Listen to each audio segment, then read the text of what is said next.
Ladies and gentlemen, please welcome the Vice President of the United States, Joe Biden, and Mayor Michael Nutter.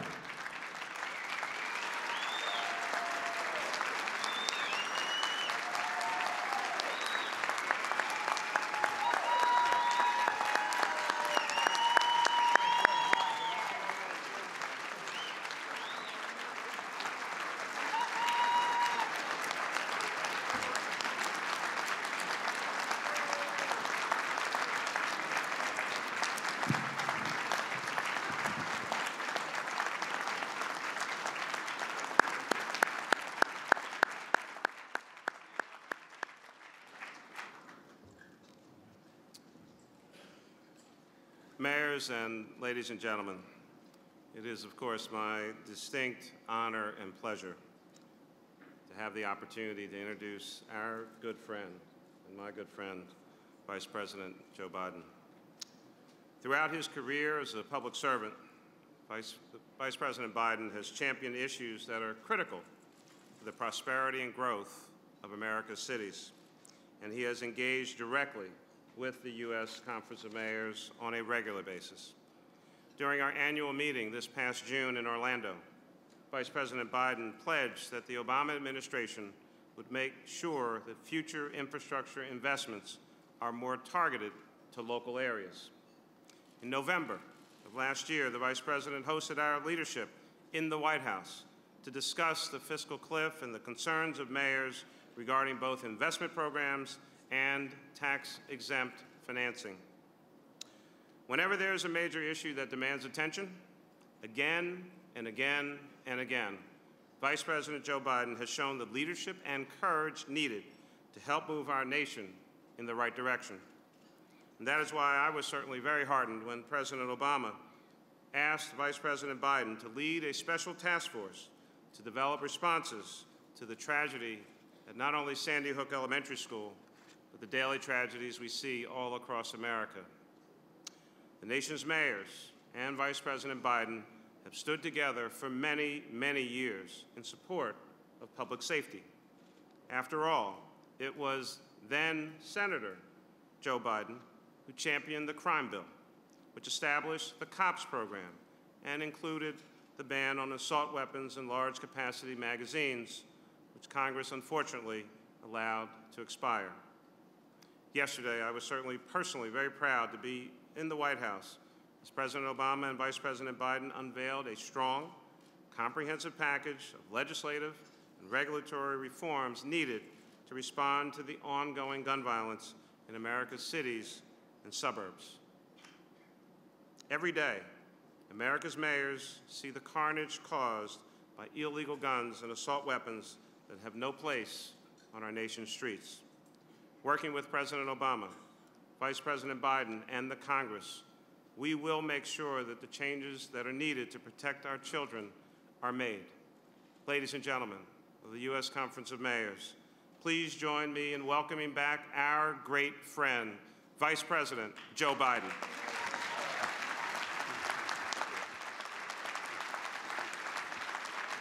Thank you very much. Please be seated. Thank you all very, very much. It's an honor to be back with you. I'd like to begin by acknowledging two Delawareans are here that are very engaged in this subject as well. One I've known for years and years. He's now our new mayor, Dennis Williams. Dennis, I don't know where you are out there, but welcome to the conference, old buddy. Great to have you.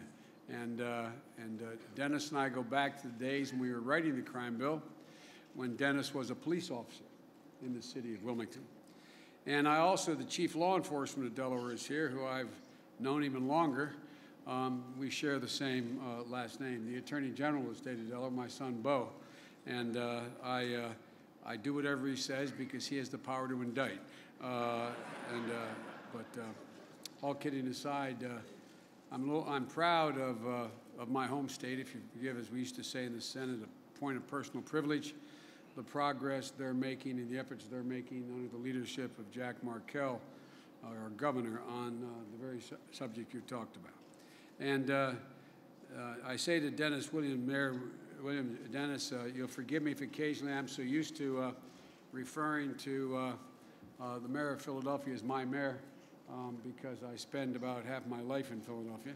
And now that my granddaughter resides in the city limits, I want to be particularly good. My daughter's also a voter there as well, so I've got to be particularly on good behavior. Ladies and gentlemen, it's a pleasure to be back. I look forward to this opportunity every chance I get from the time I was a young fellow new to the United States Senate. It's one of the groups with whom I've had a relationship for a long, long time, and it's always nice to be with a group of people who you agree with on 80% of the issues 90% of the time. So it's nice to be with you. I know you've come to talk about a broad range of very important, challenging issues that are facing each of your cities and towns. Energy, infrastructure, budgets, finances, crime. And I want you to know that we, the President, and I, and the important part of that is the President, continues to be absolutely committed to do all we can to help the cities deal with the immense problems that get thrust upon them as a consequence of diminished tax bases, as a consequence of housing a significant portion of the public in their states that are in the most need. We're committed to having a third phase of the so-called big deal on the budget.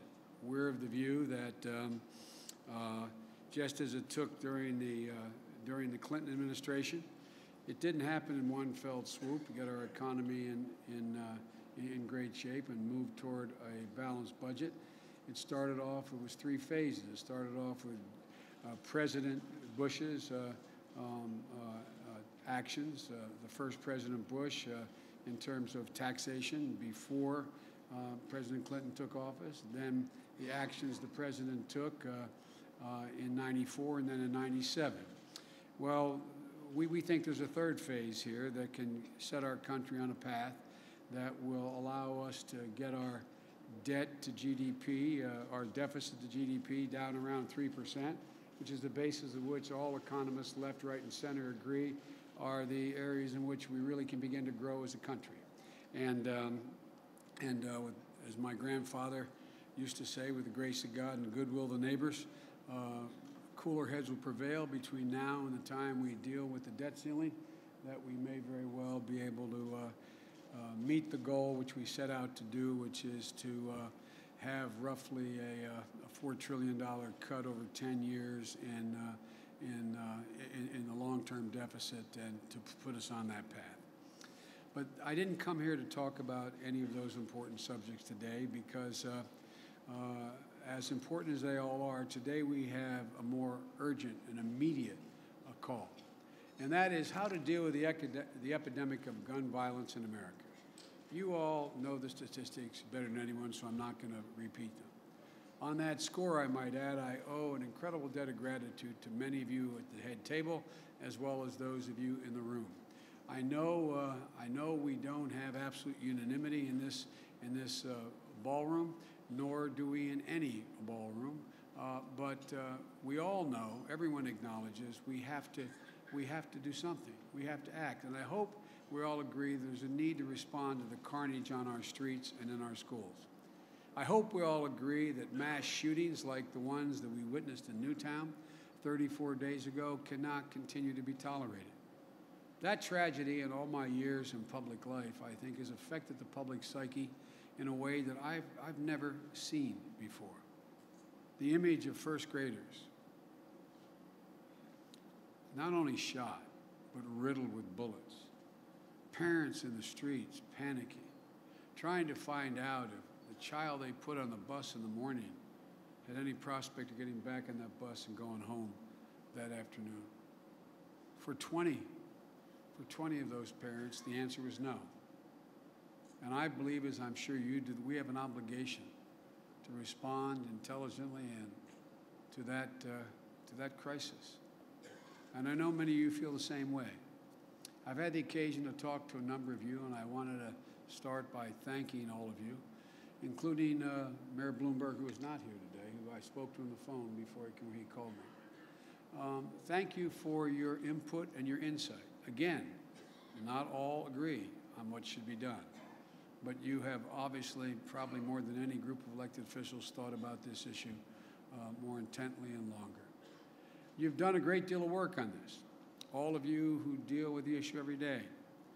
I'm not going to ask for a show of hands, but I'll bet if I did, an awful lot of people would put their hands up in this room.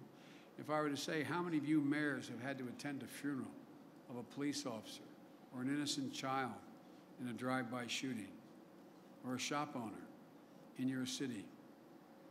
Many of you have had to attend, and some of you, many, too many, such funerals. Some of you represent communities that have experienced mass shootings, not just in schools, but in movie theaters and in temples. And it's not unique to big cities or urban areas, as we now know. It was pure coincidence. I happened to be probably turned out to be a quarter of a mile back in 2006 at an outing when I heard gunshots in the woods that we didn't know where we thought they were hunters.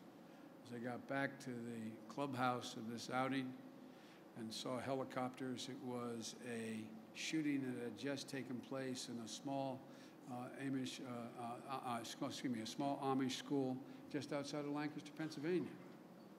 So it's not just big cities or well-to-do suburbs. It can happen anywhere. But I also know that it's not just about mass shootings. As my friend Michael knows, and as my Mayor Dennis William knows in Wilmington, the murder rates in both of our towns are well beyond, and in some of yours, well beyond what's remotely tolerable for a civilized circumstance. It isn't just about mass shootings, it's about gun violence of all kinds. Think of it this way. Over the last several years, about 25 people die of gun-related homicide in this country every single day. Every day. Which is the equivalent of the third most deadly mass shooting in history, happening every 24 hours in this country. As much as we intend on making schools the focus, making them more secure, as Mayor, I don't know whether Rahm is here, but as Mayor Emanuel of Chicago said, the truth is, most schools are safe. It's going to and from schools when young people are in the greatest danger. But we don't see that on the news very much anymore. We hear about mass shootings, but not everyday gun violence that's ravaging our cities. I remember my friend, and he really was my friend. I always looked up to him, even though I was considerably senior to him in seniority, Daniel Patrick Moynihan, one of the finest, brightest guys I've ever known. And when we were trying to get through what was then called the Biden crime bill, became the Clinton bill, that is what you have all taken great advantage of over the years, we were on the floor debating this issue. And Daniel Patrick Moynihan stood up on the floor and he said, and only he could, he told the story of the Valentine's Day Massacre in 1929 and how it shocked the world when 7 gangsters were gunned down in cold blood. It made the front page, according to Daniel Patrick Moynihan, of every major paper in the nation and many around the world. But then he said, looked up, he said, but in 1992, when a woman saved her 3-month-old baby from execution by hiding that baby under the bed, but she was shot and killed along with her husband and her teenage son. That story, and he took out the New York Times, turned up on the second section buried in the back of the New York Times. It wasn't front page news. It was barely news at all. And I'll never forget what he said. He said, I call that defining deviancy down. Defining deviancy down. How it wasn't even news. Whereas if that had happened in 1929, it would have been astonishing. Well, folks, we can no longer continue to define deviancy down. We can't wait any longer to take action. The time has come. As you know, this week I delivered a set of recommendations to President Obama on how we can better protect Americans from gun violence. I've been getting both credit and blame for that as if these were original ideas of mine. I want to make it clear, what every deputy mayor knows. The only power or influence a vice president has is reflective power. None of it matters, no matter what someone tries to give you credit for leadership. But we're not for the leadership of the President of the United States. This is the President of the United States. I am his agent. But this is the President of the United States.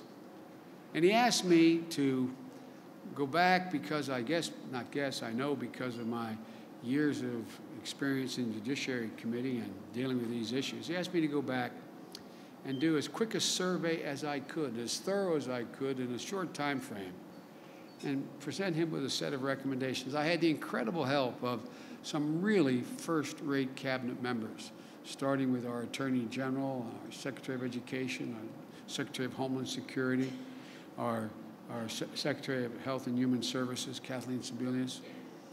And we met with a range of 229 groups, representing a wide range of perspectives, from members of the law enforcement community, including many from your cities and states, to gun safety advocates, victims of the shootings, both down in Virginia as well as out in Colorado, sportsmen's organizations, hunters, gun owners, the NRA, representatives of the video game and movie industries, educators, retailers, and public health officials. And as I said, I spoke to many of you in this room as well, along with the governors and the county executives. And no group was more consequential or instrumental in shaping of the document we put together for the President than all of you in this room.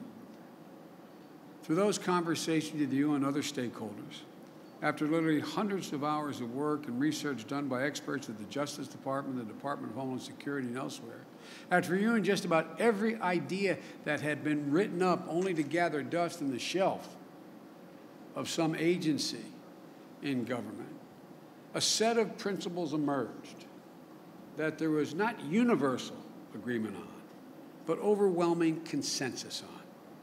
And they were the foundation of the recommendations.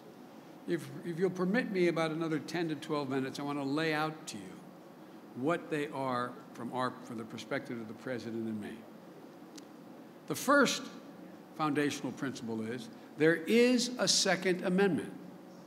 The President and I support the Second Amendment, and it comes with the right of law-abiding, responsible citizens to own guns, use it for their protection as well as for recreation. The second foundational principle, certain people in society should not and legally can be disqualified from being able to own a gun because they are unstable or they are dangerous. They are not the citizens that, in fact, the vast majority of gun owners comprise. 3, we should make common sense judgments about keeping dangerous weapons off our streets, clearly within the purview of the government, at the same time recognizing, honoring, and being compliant with the Second Amendment. And 4, this isn't just about guns. It's about the coursing of our culture. Yes, that's what I said, the coursing of our culture, whether it's with video games or movies or behavior. It's about the ability to access mental health services and the safety of our schools. It's a very complex problem, and it requires a complex solution. Based on these principles and the input of a vast array of groups and experts, we put together a comprehensive plan based on a common sense approach, where I believe, from heading up this group, there really is overwhelming consensus. There are disagreements in degree, but the consensus on the principles that I've laid out. We asked a number of questions.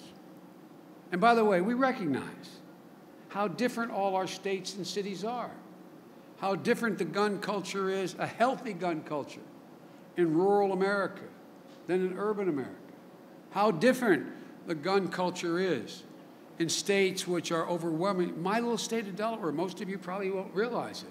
We have one of the highest per capita gun ownerships of hunters in America because of duck hunting, because of all those magnificent tributaries that go from the Delaware Bay to the Chesapeake Bay, the Delaware River, and the various rivers that flow into the bay.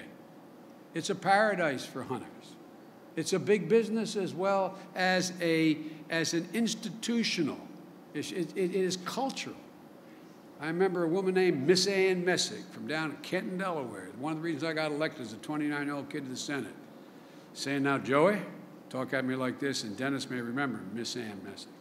She said, I want to show you something my daddy gave me. This is a woman who was 78 years old. She walks out in the backyard. She says, you know, it is duck season now, right now. I mean, goose season. He said, you know that, so don't get mad. She walks into her den, takes a shotgun off over the fireplace. This woman almost 80 years old, and walks out, and she said, my daddy told me how to steady aim, and I won a lot. Boom!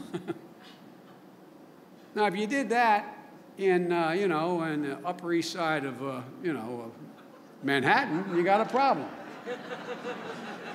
But it's really important, by the way, because some of you who share very strong feelings about gun control, I think it's important to understand it's part of the ethic of where a lot of us come from. But it's not this culture, the recognition of the differences in the cultural behavior and attitudes from Arizona to New Jersey. Although South Jersey, it's a big deal too, hunting. But my generic point here is recognizing those differences doesn't in any way negate the rational prospect of being able to come up with common sense approaches how to deal with the myriad of problems that relate to gun ownership. Who has that gun? So we asked a number of questions. The first question we ask is, who should be prohibited and who can legally be prohibited from owning a gun? Current law has evolved over time, and we've considered the question. My senior year in 1968, graduating, was an incredible year. The only political career I ever had, Bobby Kennedy, was assassinated 2 days before I walked across the stage in graduation. Dr. King, the guy who got me engaged in politics, as Dennis and others in Delaware will tell you, was assassinated earlier in that year. Even had an assassination attempt at George Wallace. When I look back on '68, it's a wonder things held together, quite frankly. Well, the Congress passed what was then called the Gun Control Act. And among other things, it said that felons, fugitives, drug users, those who had been adjudicated, and it's not a politically correct phrase now, but it's in the law, those who'd been adjudicated mentally defective, is what the law says, could not lawfully own a gun. And then in 1994, as the world changed and the country changed, along with the thing I'm proudest of having written and passed, the Violence Against Women Act, we added a new category of people who were prohibited from purchasing a gun, based on facts, not based on fiction, not based on prejudice, and that is those who had a restraining order issued against them in a domestic violence incident. That was a fight to get that added. Then, 2 years later, we expanded the list again to include anyone convicted of a misdemeanor domestic violent crime because there was some history that they are the most likely people to do something that would not be untoward. Time and experience has demonstrated that we should continue to take a close look at the list to see if it fits the needs of society at the moment. As part of our recommendations to the President, I suggested that the President direct the Attorney General to study that question. Should any other people be added to the prohibitive category? Should we look at a variety of categories? For example, right now, certain convicted stalkers can still purchase guns. People with outstanding warrants that KP us out of the Philadelphia court, as long as they don't cross the line into Delaware, they can go get a gun. They cross the line into Delaware, then it's a fugitive warrant. They're outside the jurisdiction. People who have been convicted of misdemeanors for abusing their children are now prohibited, added to the list. But as all of you know, you deal with it every day. There is parental abuse for elderly parents. Should they be prohibited? I'm not making a judgment, but I am convinced that we have to look at whether or not the prohibitive category should be expanded. And the most delicate area is in the mental health area, which requires a great deal of study. And ironically, this is where you find the pro-gun guys more inclined to prohibit more, and the anti-gun guys inclined to say, no, no, no, no, it's privacy. But we have to look at it. We have to address it. These are just a few of the potential categories the President asked the Attorney General to look at. But there's a second issue involved here, and all of you know it. We have a thing called NICS, and that is the NICS system is in place in Washington, D.C. It runs the background checks on people before they can buy guns if they're in that prohibited class. And it's a little bit like if you ever bought a gun. I purchased I have two shotguns, a 20 gauge and a 12 gauge shotgun. You go and you get a background check. And it's a little bit like swiping your credit card, in effect. It takes about that long. But just like when you check out your credit card, if the bank doesn't have on record exactly what you have in that account or not in that account, there you got a problem. Well, it's only as good as the information available, that NICS system. And right now, the information being put into that national system is woefully incomplete. States are supposed to make mental health records available for people who can't have guns, for example. But today, there are 17 states that have made fewer than 10 mental health records available on the background check system. 10. There are tens of thousands of felons, the estimate is, who are convicted in your cities and your states, that information never transmitted to the NICS system. So we recommended to the President that he redirect, because no one knows for sure whether or not it's an ideological judgment governors are making, not sending the material, or is it an economic issue. So we asked the President to redirect $20 million to the states to help them update those records and make them available. He's decided the Justice Department should do just that. But money only goes so far. A lot has to do with leadership. Again, I apologize for being parochial. I guess I'll always be a Senate guy and a Delaware guy, but I'm very proud of my home state. Because of the leadership of our governor, Jack Markell, with some help from the kid that I know pretty well as the Attorney General, Delaware has moved from one of the worst performing states to one of the best performing states as a consequence, at least as rated by the Mayors Against Gun Violence. It's about leadership. It's about making the decision to make this available. I know you folks have a lot of influence in your states. Well, that's not quite true. I have a bad habit of being straightforward. So the truth is, you don't have nearly as much influence as you should have in your states, not because of you, but because of the way states work. But all kidding aside, I would ask you to continue to push your legislators, push the governors to make these records available. And again, I'm not suggesting there's any nefarious reason why it's not being done, but it's not done. It's not done. And I'd also ask you to think about whether or not we should consider making the record sharing mandatory as a matter of law. Or do you think the idea where I propose to the President of incentivizing states to provide the information is enough?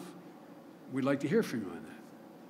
And I will say one of the things we've learned is that the federal government hasn't been doing a very good job in the last 10 years either about sharing information available. So, on my recommendation, the President issued a directive, one of the executive orders that everybody got up in arms about, like he was going to rewrite the Constitution or something.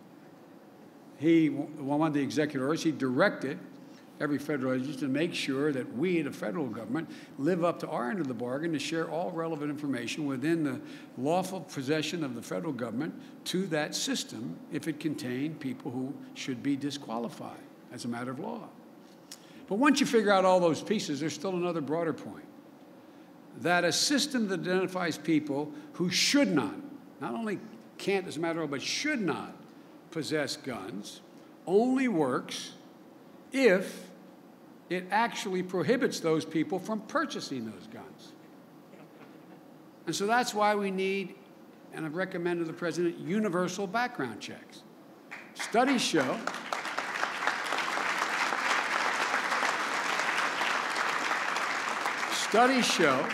that up to 40% of the people, and there's no, let me be honest with you again, which I'll get to in a minute, but because of the lack of the ability of federal agencies to be able to even keep records, we can't say with absolute certainty what I'm about to say is correct. But the consensus is about 40% of the people who buy guns today do so outside the NICS system, outside the background check system. Right now, if someone purchases a gun from a licensed dealer, he's required to undergo this background check, which takes a matter of minutes. But he can buy that exact same gun from a private seller with no background check at all. That has to change. Think about it. It's like an airport. Imagine you get to the airport and there are two lines for security. One of them, you have to go through the metal detector, empty your pockets, take off your shoes, and the other one, you can go straight through to the plane. Where are you going to go? Especially if you're carrying something you're not supposed to. Which line do you think the terrorist picks? Well, the same thing about gun sales. Why would a criminal buy a gun at a store where he's required to go through a background check, or at a gun show from a licensed dealer where he's required to go through the background check, when he can buy a gun from the guy in the next X over who sometimes has a sign above saying, no background check required? I won't get into the detail of why that's the case, because it's the definition of what constitutes a gun seller. Not only for profit, but how frequently you engage in it. I won't go through all that. So why wouldn't we do everything in our power to stop that? Whose rights being infringed on? The lawful citizen, the guy who has nothing to hide, or woman has nothing to hide, he goes through the system. Virtually no complaints. And even with an incomplete system, there have been almost 2 million convicted felons, adjudicated mentally incompetent, and the rest of the categories I've just mentioned denied the ability to legally buy a gun. So it makes no sense to me, especially since when I wrote the original assault weapons ban, there was a 12-day waiting period, then a 6-day waiting period, and then the NRA said something that I agreed with. They said, look, we won't object if you can do this quickly. So we invested a lot of time and money and effort in setting up this system. And by the way, I want to sell you my 12-gauge shotgun, which hadn't been used much lately. I want to sell you my shotgun, Mr. Mayor, in my home. It's not a big deal for you and I to say, look, we got to take another 20 minutes to go to Dick's Sporting Goods here, and they'll run the check for us. We pay them $10 to $12, and the check's done. It is an inconvenience, but it's not an inconvenience relative to the potential hole it may plug in the system. And we can make exceptions. If I want to leave my guns to my son, Bo, who knows how to use them better than I, he's a better shot than I am. That's because he's a major in the Army, I guess. But my son Hunter's better too. Well, we may be able to write exceptions into handing down guns or giving guns to family members at your own gun. But there's no reason why we can't significantly broaden this to try to pick up that pool of roughly 40% of the people who buy a gun without any background check. The third question we ask is, what kinds of guns should be kept off our streets? Now, some purists in either end will say, wait a minute, you can take any gun you want off the street. Not true, in my view, under the Second Amendment. And others will say, you have no right to take anything off the street because, as Jefferson said, the tree of liberty is is watered with the blood of patriots. And a little out of context, but you hear it all the time. Well, guess what? No one doubts you're able to tell someone, even if you're a billionaire, you can't go buy an M1 tank with ordnance. You're not, I'm being deadly earnest, you know. You can't have a flamethrower. You can go. So it's been established. There is the ability to have legitimate limitations on the type of weapon that can be purchased. Toward that end, we looked at two issues. The definition of assault weapon and high-capacity magazines. And the president believes, I was going to say President I, it's relevant what he believes, the president believes that there should be, and I agree with him, new and stronger assault weapons ban. And I know as well as anyone, having written the first assault weapons ban, that the industry will do whatever it can to get around it. And they'll figure out a way. We can define the stock, the scope, we can do a lot of things, but it can get around it. But I also know we have to try, or believe we have to try. But what I also know is that assault rifles aren't the only kind of gun that can accommodate a high-capacity magazine. Some of you are deer hunters, bear hunters, big game hunters. I'm not being facetious, I'm being literal. And you know, most of the weapons used, rifles used in that endeavor, can take clips that can accommodate 30, 40, 50. You don't, but they can accommodate it. So we recognize that the weapon of choice in your town also is not a rifle. The weapon of choice, and the vast majority of people are killed, or the handgun. But you can put an awful lot of rounds in a Glock and a lot of other handgun weapons. So we're calling for the prohibition of high-capacity magazines altogether. We can argue whether or not we're right at 10 or 12 or 7 or 9 or 15, but we know it makes no sense. Like we've learned since Columbine and Aurora and Newtown, police reach the scene in no time. You all have done incredible jobs. I mean it sincerely. I'm not being solicitous. Local officials have done incredible jobs in reducing the response times and the response by your police officers to crises. But high-capacity magazines leave victims with no chance, and all too often leave police outgunned as well. In Aurora, the assailant had a 100-clip magazine. Now, had his weapon not jammed, God knows how many more people would have been killed. I met with Gabby Gifford's husband, a national hero in his own right, Mark, the other day, and he's pointing out to me when Gabby was shot. You know this better than I do about Arizona. When Gabby was shot, but for the fact when the assailant had to put in a new clip and he fumbled putting the new clip in, and a woman reached out and jumped out and grabbed him, prevented him from putting a new clip in. The new congressman who was injured and shot with Gabby probably would not have been around to tell the story. So, in Newtown, some of those children were riddled with as many, it's hard to even say it, 11 bullet holes in a first grader. High-capacity magazines, in our view, are not worth the risk. And the notion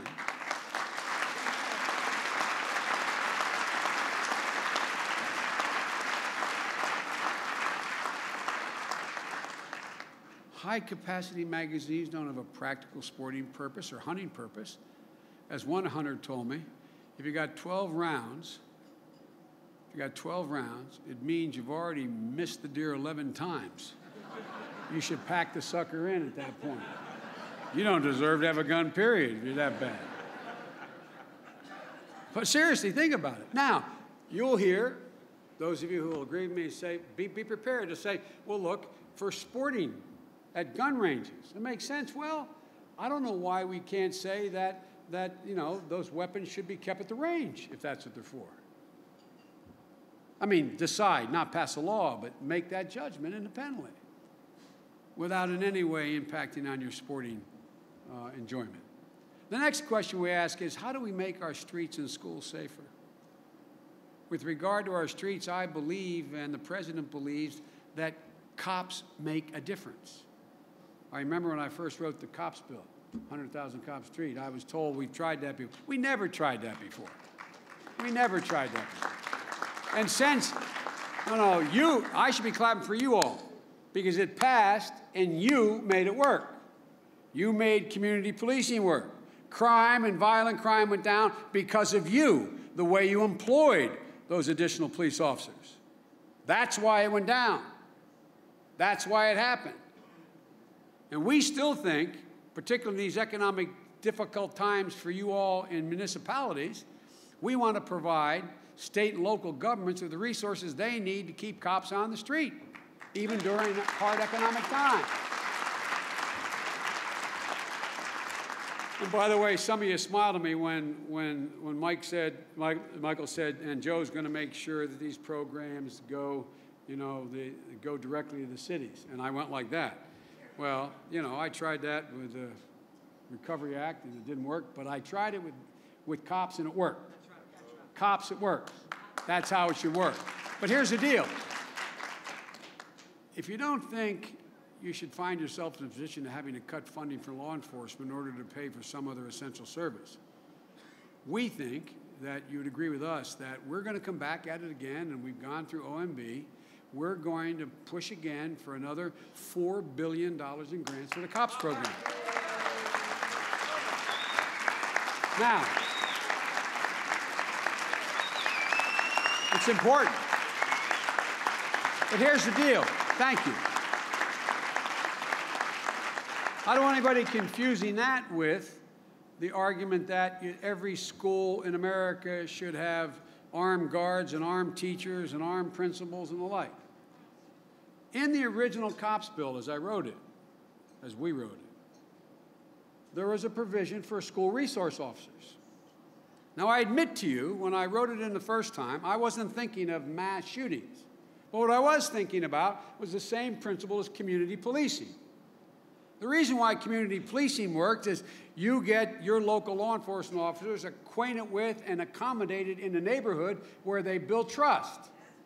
And so Mrs. Jones in the corner, who's watching that drug deal go down every night and seeing shootings and having her window blown out a couple times, she's not going to pick up the phone and cold call City Hall. She's afraid. But if she's gotten a relationship with the local cop, she'll say, Charlie, don't say me, but let me tell you what's happening in my corner. Well, the same thing happened with school resource officers.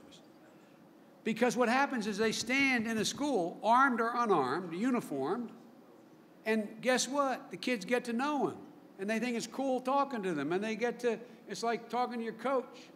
And what we found out, kids say things like, John, when I opened my locker this morning, 3 lockers down, 47. There was a handle of a gun sticking out. Or John, don't say anything, but there's a drug deal going to go down in the back of the gym today. Or John, there's going to be a rumble and da-da-da. That's why they were. Well, here's what we're going to do. We're going to propose. We believe school resource officers can play an important role, but that you should have significantly more flexibility in how to use them. That's why we're proposing a new school safety program that funds officers, but also gives your communities the flexibility to apply up for other support. So if a school resource officer is going to cost you X thousands of dollars a year with the money the federal government's putting up, you can say, no, we'd rather have a school psychologist, or we want a school resource officer who's unarmed. But what we don't want, the President and I, we don't want rent-a-cops in schools armed. We don't want people in schools who aren't trained like police officers. And we're not even insisting schools use police officers for that. If they conclude they need a school psychiatrist versus a school resource officer, you can apply for the funding that would otherwise come from that for that purpose. We also make sure that every school has a reliable emergency response plan. I know I'm preaching to the choir when I say this. You have no idea how many, literally, school districts from all across the country and your states have picked the phone and called my office and said, Can you tell us what the best plan is if something like this happens? The Department of Education has been inundated. So one of the few things that the federal government historically can do well, since we have more resources, is figure out what best practices are. By going all around the country, taking the information we have from you all, deciding what best practices are, and saying when, and then going out and saying, look, Congress has funded the creation of these plans. School districts who want to take advantage of them, here they are. Here's what we found worked in rural areas, urban areas, whatever. But we're asking the Congress to fund safety implementation programs. The next question that we asked was, how can we improve access to mental health services so that people get the help they need before it's too late? We looked at the circumstances when people age out of Medicaid. You know what happens in your cities. You got these kids get on mental health services. All of a sudden, they age out, and there's nothing there. There's nothing they can do. The social worker, or a social worker like my daughter, who when she worked for the state, now she works for for a nonprofit. But all of a sudden, your dad, what are we going to do? This kid still needs help. He's aged out. Well, we're calling on Congress to help those who deal with children every day to look for the warning signs that refer kids to treatment. It turns out that 3/4 of all mental illness appears by age 24, but less than half the children with diagnosable mental health problems ever receive any treatment. We need to change that. And I'm proud to say we're already positioned, better than we ever have in the history of the country, to make great progress in this because of the Affordable Care Act. It fully kicks in next year. And because of the leadership of Republican Senator Domenici and Democratic Senator Ted Kennedy on mental health parity. We've got to get this nation to the point, and that's where we're going to speak to this in a second, where in fact a mental health problem receives the same credibility and coverage with a physician or a psychiatrist as somebody who breaks their arm. And by the way, parenthetically, as my son, who's an Iraq veteran, can tell you, as Attorney General, he's had to deal with this, we got a lot of women and men coming home with invisible injuries. We have over 40,000 visible injuries. Over 19,000 are going to require help the rest of their lives. My wife and I spent all last night at Walter Reed meeting with the only good news is the number of amputees that are on the floor now is down. Spending the whole night with these kids who are double amputees, some triple amputees. But there's another category of people. We don't know the number, but we know it's significant, with traumatic brain injury, the invisible disease, the invisible wound, with post-traumatic stress. Bo would be mad at me if I gave an example of a case he has to deal with because I don't know, but you know, there's a lot of veterans coming home, having trouble. The suicide rate is astounding. Almost one a day. Almost one a day. Because there's not sufficient mental health capacity in the system. And we're doing everything to go out and hire 78,000 new folks for VA and the like. But the point is, we've got to deal with this. And so the question we asked was how to do that. And that's going to take more time, but we have concrete answers we'll make available to you, what we think, how to begin this process. And the next question, folks, we asked was, how do you prevent gun trafficking, the bane of the existence of 7 of the biggest cities in America and a lot of other people? And it starts with the obvious proposition, creating a federal trafficking statute for guns. We have one for drugs, but there is no federal trafficking statute. As you all pointed out to us, a substantial percentage of the gun crimes committed in your towns are committed with weapons purchased outside your state or your city. In Illinois, for example, 47% of the guns recovered at crime scenes were purchased outside the state. In New York, it's 68%. The only way to stop this is with the federal trafficking statute. So we recommended to the president that he call on Congress to pass a statute, and he agreed. Some of those guns are bought by straw purchasers, people who pass the required background checks to buy weapons for others. Maybe they give them to a middleman who transport them from Florida to New York or from one state to another, but there isn't an explicit law against straw purchasing. And so straw purchasers and others who traffic in guns are often out of the prosecuted patchwork and paperwork, and the only way you pick them up is to make a paperwork violation. And you know as well as I do how many guns are unaccounted for because they were straw purchased. We need strong federal laws that help us attack the entire trafficking network. And finally, and I know I've taken a long time, but this is something so many of you have spent a lot of time talking to me about, and I wanted to give it to you straight here. We ask, what can we do better about understanding gun violence?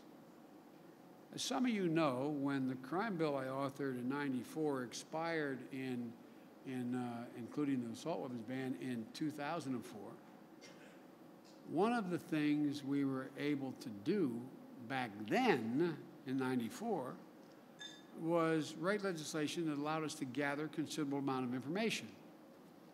The CDC was able to, the Center for Disease Control was able to conduct research on gun violence, so we could figure out some basic things about its causes and its uses. Well, not only did the Congress not review the assault weapons ban in 2004, it also put significant impediments on federal agencies who were doing basic research and explicitly prohibited. CDC, the Center for Disease Control, is prohibited by federal law from doing any research. And there's a whole set of amendments that were added called the Triard Amendments that further constrain the ability to gather data. We need answers to a lot of questions. We need better understanding of the causes. We need longer-term independent studies to determine, for example, not only the impact of guns and how people die and what type of guns and so on and so forth. We need studies, and this is where the entertainment industry doesn't like me at all. We need studies on what are the impacts on young minds of witnessing repetitive violent acts, either in movies or on television or in video games. That's not an indictment of the industry. It's a recognition we have no extensive modern studies on these things. It's worth pointing out from my conversations with these industries, they seem intent on doing what they can do to help. They've got a rating system, parental controls, and other tools that the vast majority of Americans don't even know. I don't know that you know.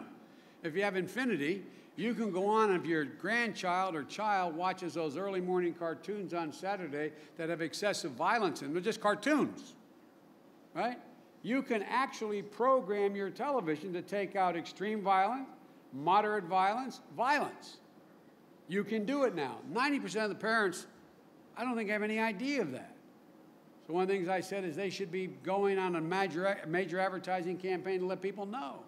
But quite frankly, we don't have sufficient data. And it seems to me, as an informed society, we need data. So the president signed a directive that allows the CDC to begin gathering that information again. And I think that's a very important step. So let me conclude by saying, once again, thank you. Thank you for not only all you did to contribute to this report, but thank you for allowing me the opportunity to come and be as explicit and long and hopefully not, but possibly boring, in laying out to you the elements of what we believe we have to look at. And let me acknowledge the truth, that too many in this country have been silent too long. We cannot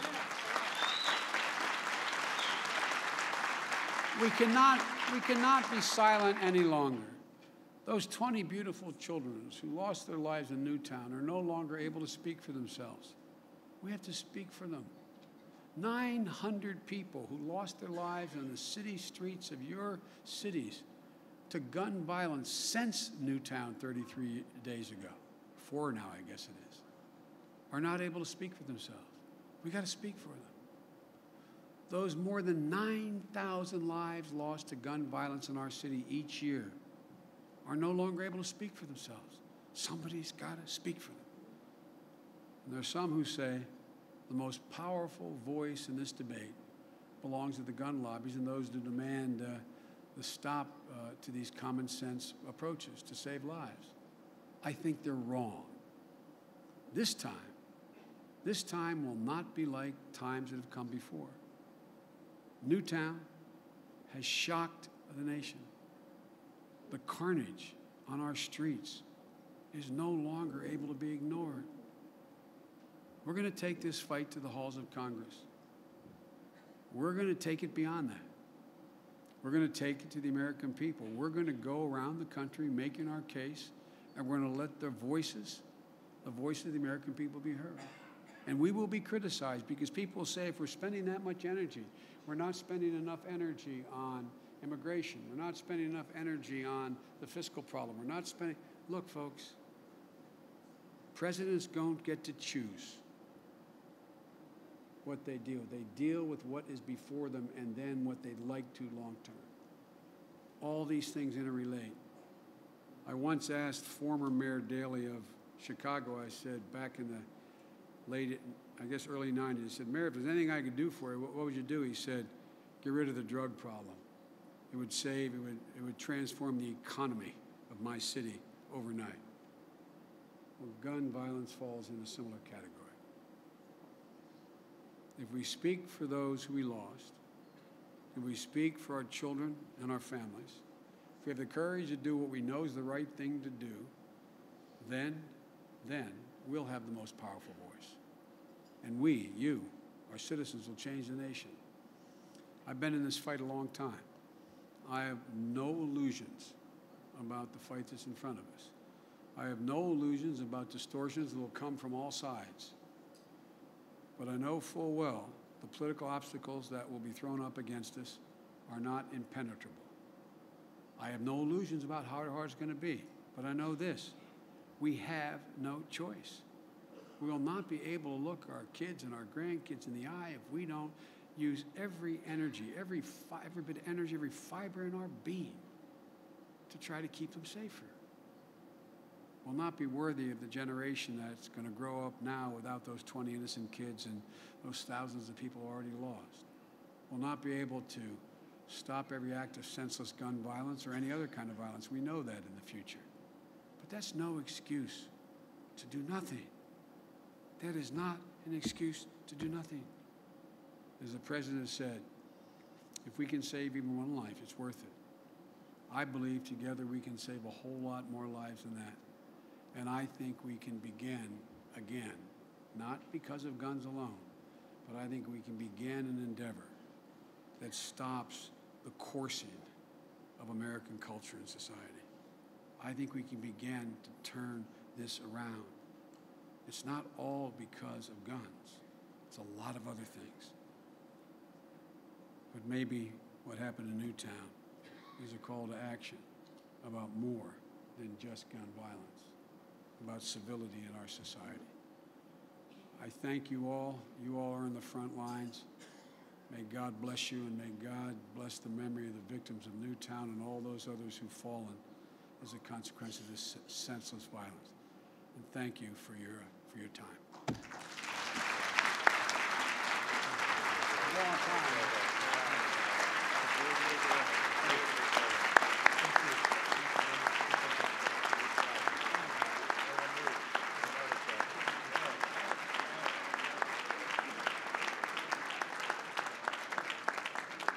See you all. Thank you very much. Thank you, Michael.